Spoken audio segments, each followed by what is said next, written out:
Vamos lá, então, nesta aula aqui, né, eu falo do primeiro livro da lista da Federal, livro 1, o Uruguai, do Basílio da Gama, beleza?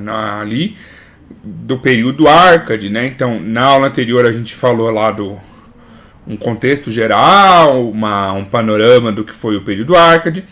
Nesta aula aqui a gente fala do primeiro livro mesmo da lista, que é o Uruguai, do Basílio da Gama. Importante também pensar que a aula é um complemento à leitura, então indispensável que, se você puder, leia o livro Uruguai, do Basílio da Gama. Essa aula complementa a leitura, tua leitura complementa a aula. Então, bora começarmos. O Uruguai é um poema épico, né, publicado ali em 1769, pertencente ao que a gente chama de escola literária do arcadismo. O Basílio da Gama, que é quem escreve a obra, ele era padre jesuíta, isso, né, enfim, explica muitas coisas que a gente vai ver nessa narrativa. Ele é dedicado ao irmão Marquês de Pombal, que era o ministro da Marinha do Brasil Colônia, nesse contexto. E o Uruguai, dentre outras funções, é basicamente a fazer cumprir o que se determinou no Tratado de Madrid, né, um dos muitos acordos que teve entre o Brasil e a Espanha nesse contexto. Então, a determinação maior da função, talvez, desse poema é, na verdade, fazer cumprir as determinações do Tratado de Madrid. Já a gente vai ver isso com mais calma. O Uruguai, né, esse poema do Basílio da Gama, aqui eu tenho uma representação do que seria a primeira edição desse livro, né? Ali, perceba, o Uruguai, o poema de José Basílio da Gama, e você tem ali, né, dedicado, a dedicatória, enfim, e a publicação que se deu em Lisboa. Vamos para a sequência. O Uruguai, que vai falar nessa questão do Tratado de Madrid, eles é uma história que se passa uma guerra que de fato aconteceu, que foi a Guerra Guaranítica, tá? É um conflito que ocorreu de verdade, Guaranítica. E a gente precisa lembrar sempre que essa guerra, com esse conflito, né, é um conflito que ocorreu ali alguns anos antes da publicação do Uruguai. Então é até uma novidade para a questão do poema épico, que não é só mais o poema épico de falar do nascimento de um povo, como acontecia lá na Ilíada, como acontecia na Odisseia, enaltecimento da figura desse povo. Não, esse poema épico está falando de um fato que aconteceu recentemente na história, né, daquele país. Os 7 povos das missões, ele passa a ser de Portugal com o Tratado de Madrid, só que era um espaço que tinha lá uma dominação indígena, e aí vai ter uma expulsão desses indígenas, uma expulsão, né, e uma guerra que se instaura ali. De acordo com o poema, esses índios estão instigados pelos jesuítas espanhóis, que são os grandes vilões da história, né? Aqui você vai ter vilão, mocinho, já a gente fala dos personagens. Então é uma guerra e uma luta que acontece, e o poema vai retratar esse conflito todo. Então, e o discurso, bem ao gosto da temática Árcade, permeados por ideais iluministas. Aqui, né, você tem lá o traçado da linha do Tratado de Madrid, mais ou menos aonde aconteceu toda aquela situação. Né, perceba ali o espaço, aqui embaixo, onde a situação é aquele pedaço agora, ele pertence, né, a Portugal, e eu preciso que os índios saiam dali.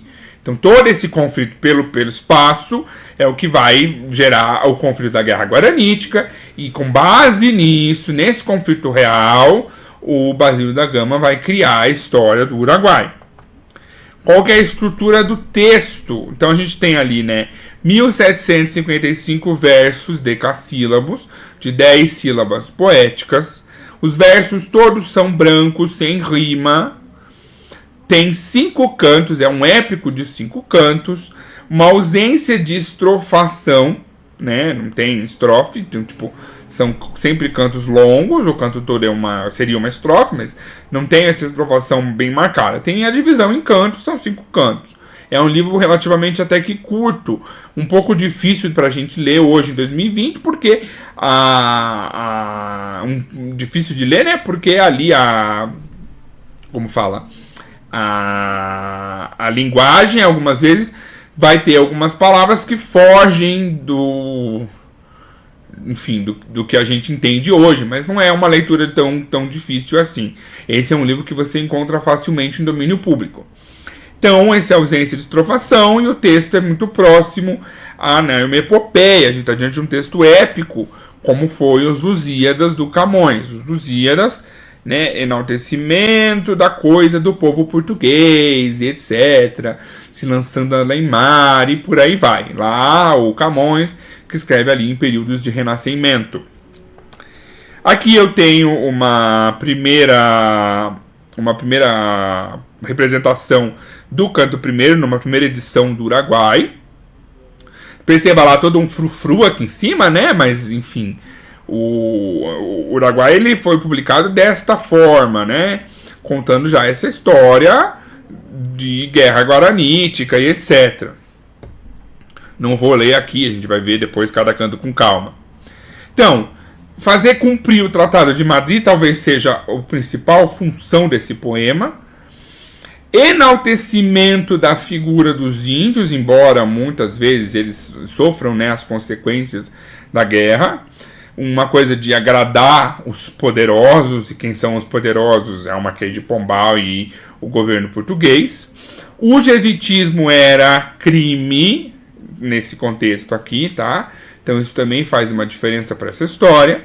Você tem o Brasil colônia, né? A gente está falando de um período de Brasil colônia, que é quando se estabelece essa literatura Arcade, e a política do Marquês de Pombal, política pombalina. Você também vê essas coisas lá nas aulas de história, né? Mas comentando aqui, a ideia principal do poema é fazer cumprir o Tratado de Madrid. E a gente precisa, esse tratado precisa ser cumprido. Para isso eu preciso que os índios deixem a região que agora pertence aos portugueses. Quem são os personagens desta obra do Basílio da Gama? Você vai ter o General Gomes Freire de Andrade.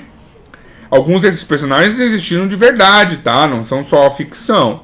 O General Gomes Freire de Andrade, que é o chefe das tropas portuguesas. Ele é bom, ele é justo. Você tem o Catânio, chefe das tropas espanholas. Você tem o Cacambo, que é o chefe da tribo indígena. Você tem o Cepé, que é o guerreiro índio, forte, destemido. Você tem o Balda, o Balda que é jesuíta, é mau, é frio, ele é o vilãozão da história. Você tem o Baldeta, que é filho deste padre, o Balda, com uma índia, né? O filho do Balda, o Baldeta. O Balda é o vilãozão da história, o malvado, o cruel. O Baldeta, filho do padre com a índia. Você tem o Caitutu, guerreiro indígena, irmão da Lindóia. A Lindóia é a esposa do Cacambo, né? O chefe indígena, a índia mais linda da tribo. E você tem a Tanajura, que é a indígena feiticeira. Então, esses são os personagens. Esse é o enredo que vai ser posto ali na história. Canto a canto agora.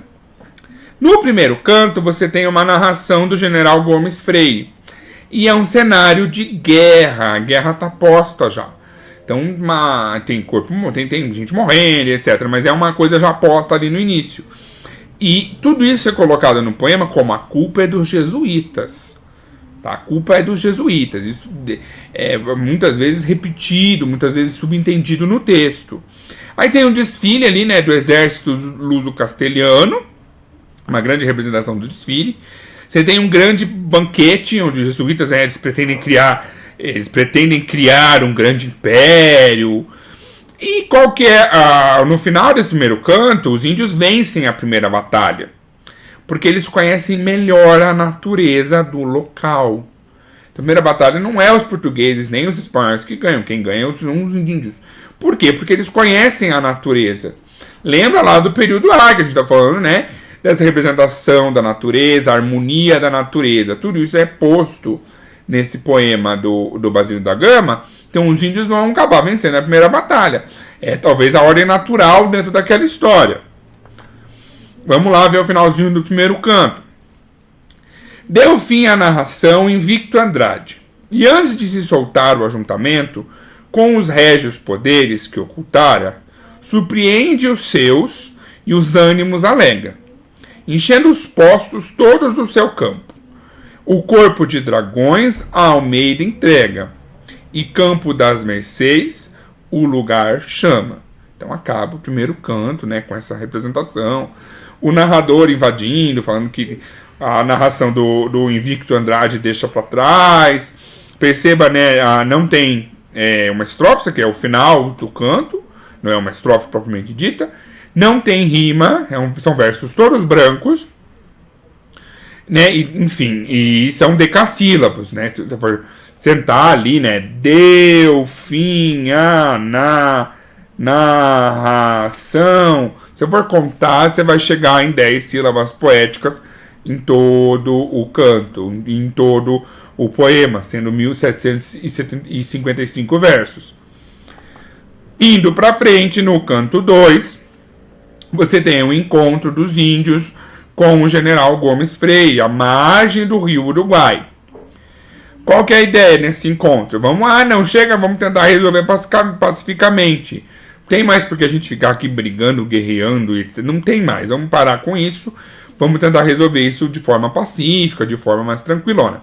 Não dá certo, porque os jesuítas espanhóis eles não querem nacionalidade portuguesa. É melhor ser escravo do que ser livre. Está posto lá, né, no texto, como representação. É melhor ser escravo do que ser livre. Porque, então, toda uma questão até filosófica nesse sentido, porque, uma representação desses índios, desses espanhóis, que, mas é melhor que vocês aceitem a condição e etc. E os índios perdem nesse canto, e aí começa uma guerra, uma carnificina desses indígenas, desses espanhóis. O Cepé morre, o Cacambo então vai organizar a retirada. Indo para o canto 3, você tem, os índios vão incendiar o acampamento das tropas e vão fugir. Aí vai ter uma terra arrasada pela técnica dos indígenas, tudo isso é retratado no texto. Bem ao ideal dos ideais iluministas, bem da maneira que o arcadismo escreve, uma maneira mais simples, menos complicada do que acontecia no período barroco. E o Cepé vai conversar, né, eu coloquei ali conversar do além, mas ele vai conversar do mundo dos mortos com o Cacambo. O Cacambo volta e o Balda manda matar ele envenenado. Porque o que o Balda quer? Aqui vai começar, né, um dos conflitos principais da história. O Balda, ele quer que o filho Baldeta case com a Lindóia. Porque ele tem ali uma espécie de... Ele é malvado, ele é cruelzão. Ele tem uma espécie, né, de necessidade de ter tudo que o Cacambo tinha, inclusive a Lindóia. E aí a história vai seguindo, aí você tem a Tanajura, né, a índia feiticeira, e ela vai fazer a Lindóia ter visões. E a Lindóia vê o terremoto que de fato aconteceu em Lisboa em 1755 e a reconstrução, né, a reconstrução da cidade de Lisboa pelo Marquês de Pombal, por conta de toda aquela política pombalina que tornou possível você reconstruir a cidade de Lisboa pós-terremoto. Então, de novo, até uma peça de propaganda aqui, né, analisando essa questão, porque a Índia faz a Lindóia ter visões e a Lindóia vê tudo melhorando, assim, por conta da política do Marquês de Pombal. Isso no canto 3. No canto 4, vai ter lá, né, a obrigação da Lindóia casar com o Baldeta. Só que a Lindóia não vai casar com o Baldeta, ela não vem pro casamento. Porque ela não quer se deixar entregar por outro homem. Ela quer ficar lá com um guerreiro indígena. E aí, para evitar o casamento, ela se deixa picar por uma serpente. Porque ela não quer se entregar a outro homem. Né? E aí o guerreiro indígena chega lá, ele mata a cobra, ela se deixa picar pela serpente, ele mata a cobra, mas daí já é tarde, ela não chega a sobreviver mais. A cobra, ela se deixa morrer, digamos assim. Ela se deixa levar a morte para não precisar. O canto 4, na verdade, ele é mais basicamente sobre a morte da Lindóia. Vamos ver lá um trechinho do canto. Um trechinho não, um trechão do canto 4. Cansada de viver, tinha escolhido para morrer a mísera Lindóia. Lá reclinada como que dormia, na branda relva e nas mimosas flores. Tinha a face na mão e a mão no tronco de um fúnebre cipreste que espalhava melancólica sombra. Perceba aqui, né, aquela coisa da técnica do cavalgamento, o nome francês chique é enjambement, mas você tem aqui, né, o verso é cortado, então o período é o mesmo aqui e aqui, né, A e B, mas aqui eu corto o verso para poder caber na métrica das 10 sílabas poéticas que o poema todo está estruturado. De um fúnebre cipreste que espalhava melancólica sombra. Mais de perto, descobrem que se enrola no seu corpo verde serpente, e lhe passeia e cinge pescoço e braços e lhe lambe o seio. Fogem de haver assim sobressaltados, e param cheios de temor ao longe, e nem se atrevem a chamá-la, e temem que desperte assustada e irrite o monstro, e fuja, e apresse no fugir a morte. Porém, o desto Caitutu, que treme do perigo da irmã, sem mais demora, dobrou as pontas do arco e quis 3 vezes soltar o tiro e vacilou 3 vezes. Aí depois, no restante do poema, ele vai acabar conseguindo matar a cobra, mas daí já é tarde, porque a Lindóia de fato se deixa morrer pela cobra. A ideia dela, quando ela entrega a mão para a serpente, é se deixar morrer. E aí você tem lá essa obra do José de Medeiros, de 1882, que é, né, baseado, digamos assim, no canto 4 do Uruguai, A Morte de Lindóia. Percebam aqui, essa obra é bem representativa nesse sentido, por quê? Porque tudo que tem aqui nela de representação vem do que a gente tem no poema, certo? A representação da natureza, o verde, até o próprio corpo da Lindóia, a maneira que está representado, né? A serpente, olha lá, a flecha do guerreiro indígena tentando, né, matando a serpente, ainda assim ela já está morta, a Lindóia, ela se deixou morrer para não precisar casar com outro homem. Esse quadro do José de Medeiros é bem legal, porque ele é essa representação mesmo baseada na questão do movimento Arcade. Essa representação, por mais que seja uma cena, né, de assassinato, todo o fundo dessa cena, você tem ali a representação da natureza. Olha lá no fundo aqui, né? Lá no fundo a cachoeira, enfim, toda essa sequência bem marcada, a cor, né, o verde, a natureza como um elemento muito importante, mesmo que a Lindóia esteja na frente, seja o assunto principal da obra, você tem essa representação do verde e essa representação em contraste com a exposição do corpo da Lindóia. Então interessa muito para a leitura mesmo do que está posto aqui, né? E essa representação da morte da Lindóia, baseado já na representação do Basílio da Gama, não é uma, como fala, uma invenção para frente, acima, não. É uma representação muito bem estruturada, com base no que você tem de descrição dentro do próprio poema do Uruguai. O canto 5, então, como é que essa história vai indo, se encaminhando para o final, né?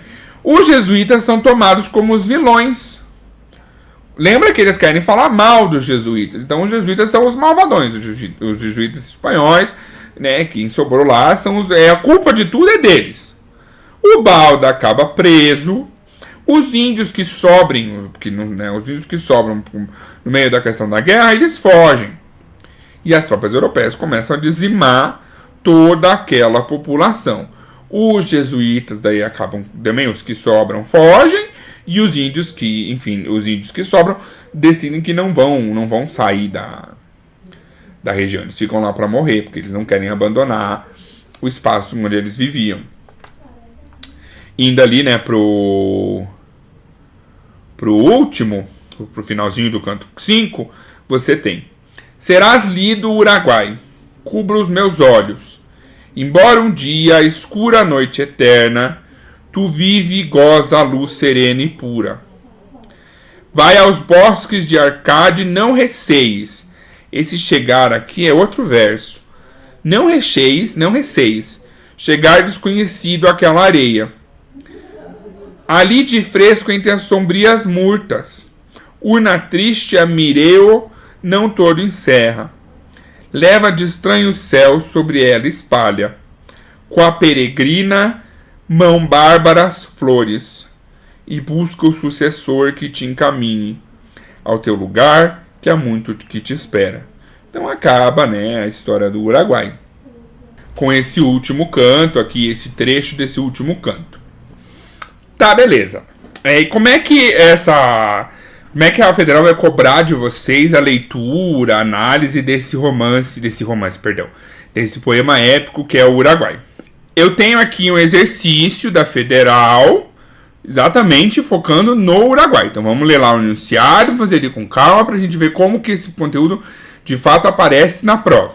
O Uruguai foi publicado pela primeira vez antes da independência do Brasil, em 1769, e narra disputas entre espanhóis e portugueses pelos territórios do sul do continente, envolvendo os índios e os jesuítas. No fragmento abaixo, podemos conferir um trecho da fala do comandante português. Perceba que ele já te contextualizou com muita calma o que é essa obra, em que momento ela está localizada na historiografia literária, já esperando que você esteja por dentro dessas coisas. O nosso último rei e o rei da Espanha determinaram por cortar de um golpe, como sabeis, nesse ângulo da terra, as desordens de povos confinantes, que mais certos sinais nos dividissem.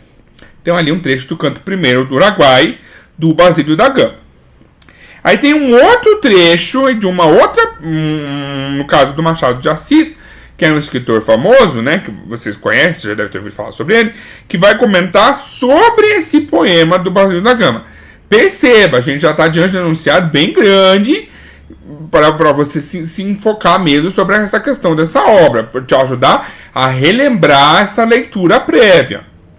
O talento de Basílio da Gama, que transforma o árido assunto em matéria literária, recebe, 100 anos depois, o elogio de Machado de Assis, ao compará-lo com seu contemporâneo Tomás Antônio Gonzaga. O escritor afirma: não lhe falta também a ele nem sensibilidade, nem estilo, que em alto grau possui.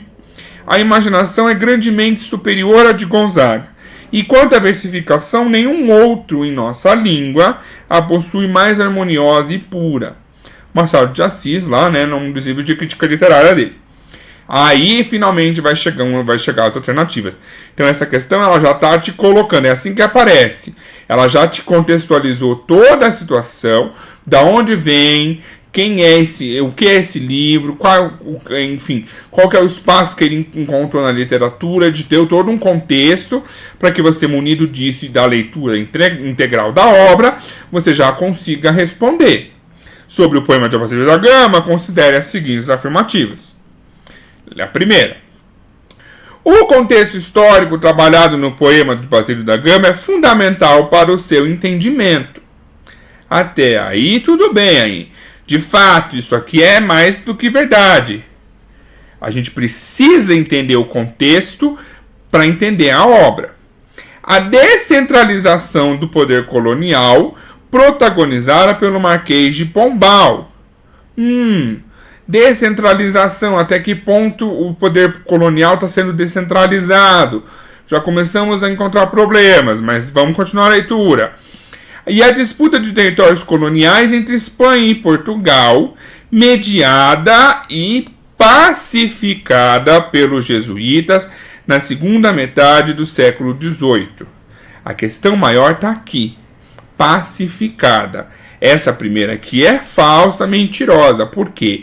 Porque não tem pacificação nenhuma dos jesuítas, certo? Então a primeira é falsa. Indo já lá para as alternativas, dê lá. Assinar a alternativa correta. Se a 1 é falsa, então eu não preciso marcar a letra A, não marco a letra E e tampouco eu marco a letra D. Eu estou entre a B e a C. Claro, eu vou ler a questão toda, mas que é talvez um macete para que você ganhe tempo na leitura das questões e não precise ler tudo se você quiser. Por quê? Se só pode ser a B ou a C, então eu, em tese, tenho que ler a 2 e a 3, ok? Eu vou ler tudo, vou fazer o exercício todo. Mas estou te dando aqui uma dica de como ganhar tempo quando você faz um exercício. 2. Ao longo dos 5 cantos de Uruguai, compostos em decassílabos sem rima, até aqui ok, e perceba que essa questão está esperando que você conheça a estrutura do poema, não é só a leitura, é basicamente você também ter uma análise possível desse poema, né? Podemos perceber a marca da epopeia na narração da guerra e dos feitos dos heróicos portugueses, e a presença da sátira na caricatura dos jesuítas, particularmente na figura do Padre Balda. Exatamente, essa coisa aqui é verdadeira, né? Perceba ali a presença dessa caricatura desses jesuítas e a figura do Padre Balda. Então, tudo isso está presente ali nessa narrativa do Uruguai. A 2 é verdadeira, continua entre a B e a C. A 3. O grande destaque dado aos índios e a defesa de sua terra, a exaltação lírica da natureza e a centralidade do para-amor/morte, presente na relação de Lindóia e Cacambo, deram ao poema de Basílio da Gama o lugar de inaugurador do romantismo em todos os manuais de história da literatura brasileira. Falsa. E por que é falsa? A gente precisa tomar um cuidado com esse tipo de colocação quando a gente faz exercício de literatura, beleza? Todos os manuais de literatura não vão trazer o Basílio da Gama, que não tem nada a ver com o romantismo, como inaugurador do romantismo, beleza? Então é falsa por conta disso. Embora tudo que ele diz, né, ali é o grande destaque dado aos índios e a defesa da sua terra, a exaltação lírica da natureza e a centralidade do para-amor/morte, presente na relação de Lindóia e Cacambo, deram a esse poema, sim, tudo isso é verdade. Esse destaque dado aos índios, essa relação, a centralidade que se dá no amor e na morte da Lindóia, que morre porque ela não pode ficar mais com o Cacambo, então ela não quer se entregar a outro homem. Tudo isso é presente, mas a questão começa a ficar mentirosa quando ela diz que não, tudo isso tem a ver com, né, sendo inaugurador do romantismo. Não, ela é falsa, a 3 é falsa. Sendo assim, então, olha lá nas alternativas. A letra A, né, a gente já tinha eliminado. Se a 3 é falsa, e só estávamos entre a 2 e a 3, então a letra B que responde essa questão aqui da federal. Vamos ler a última, né? Falei que eu ia fazer. Para narrar acontecimentos reais da ação de portugueses e espanhóis na disputa dos territórios delimitados, a 4 a gente já sabe que é falsa, né? Mas vamos fazer assim mesmo. Para narrar acontecimentos reais da ação de portugueses e espanhóis na disputa dos territórios delimitados pelo Rio Uruguai, que hoje corresponde ao noroeste do Rio Grande do Sul e ao norte da Argentina, Basílio da Gama toma cuidado de inserir apenas personagens ficcionais no seu poema, para não se comprometer. Isso é falso, beleza? Não tem. Ele coloca personagens reais, pessoas que existiram de fato e que estiveram envolvidas na questão da Guerra Guaranítica. Então, não é apenas personagens ficcionais, ele coloca também personagens históricos que vivenciaram aquele conflito dentro dessa obra do Uruguai. Essa questão aqui da federal, a resposta dela é a letra B. Beleza? Então, na próxima aula a gente fala do romantismo, né? A primeira parte do romantismo. Então, até lá.